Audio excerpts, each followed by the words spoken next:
This video shows the DLSewerLaterals command found within the SincPac. This allows me to link two different pipe networks together to model the mainline and the laterals. So on the left side, I have the plan view where I can see I have the laterals coming in to my mainline. These structures don't connect to the mainline, they're just over on the top of it. If I go and look on the right side, I can see that my laterals are way below my mainline, and I'd want my laterals to be tied into the mainline and have a slope towards them. So the DLSewerLaterals allows me to create that connection, so if my mainline design changes, my laterals will update accordingly. To run the command, I can go to the SincPac 1 tab, the links panel, and choose sewer laterals from the dropdown. Here it's going to ask me what do I want to link them by. I can link them by entire pipe networks, or I can do it by multi-selections. Here I'm going to do it by pipe network. Here I can select the main network and my lateral pipe network, and I can pick them from the drawing. There's a tolerance between the lateral and mainline. Sometimes users don't exactly get the center of the pipe, and so this allows us to figure out which pipes should be linked using a tolerance value. Since my pipe of my mainline is 12 inches wide, I'm going to pick 1 foot here. So if the person snapped to the edge of my pipe, it'll most likely get picked up. And I'm going to make it a little bit bigger and go to 1.25. Here I can choose how my lateral point is matched. So how this lateral is going to connect to the main line. I can have the outside top, the crown, crown to crown, center to center, invert to invert, or invert to outside bottom. Sometimes we have invert to crown, but we need to move it up a little bit. Maybe there's a drop according to the standard plans, and we can enter in the value here. So here it's going to be 0.25 feet above the invert to crown. Here I can include some lateral rules. So here it'll have a minimum grade. If I want a minimum cover, this is going to be the minimum cover that it's going to apply. And so I can do 3 feet. I can also put a maximum cover here as well, and a maximum grade.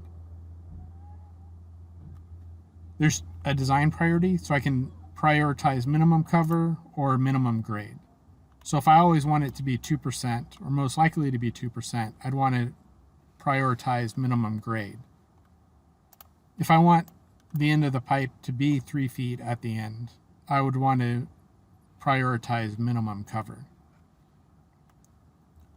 I can then press OK, and it's going to go through and find all of my laterals and then adjust them to the mainline pipe, as I can see on the right hand side.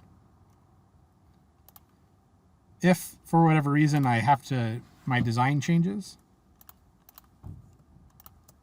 and let's say my alignment and the pipe changes, or the manhole location changes, to the new location, I can see that my laterals automatically update and will follow any horizontal changes. If I zoom in a little bit and move my pipe down, I'll notice that my pipes go along with it. So it's going to be dynamic to the mainline pipe. If I want to view what's been changed, I could use the Sewer Laterals drop down and click Update, or Lateral Manager. And this will allow me to see all of the laterals that have been linked. So pipe 1 is my mainline pipe, and lateral is 8. And so each one of these represents the main line and then the lateral. And I could see which ones are linked to it. On the right-hand side, I can add or remove links. So if I have an existing mainline pipe, I can click Add Link and then select a link to it. Here I can delete all links or delete the currently selected links. Here I could zoom to a link or a lateral. I could zoom in a little bit more, or I could zoom out. So that allows me to view the data while I'm in the dialog box. Occasionally, mainline pipes get deleted or laterals get deleted, and I can remove all dead links. If I want to view the links or know which one's which, if their show up is red, that means they're dead. And so I could easily remove them. Once I'm done with the viewer, I can hit close. And if I want to change the rules, I can click the update rules and then select a pipe and then change the parameters that I used. So if I want to do center to center with 0 elevation difference, I could hit OK, and then it's going to adjust that sewer lateral pipe using the new parameters. And so these are the 3 commands associated with the SewerLaterals command found within the SincPac that allows us to create a dynamic link between laterals and mainline pipes within civil.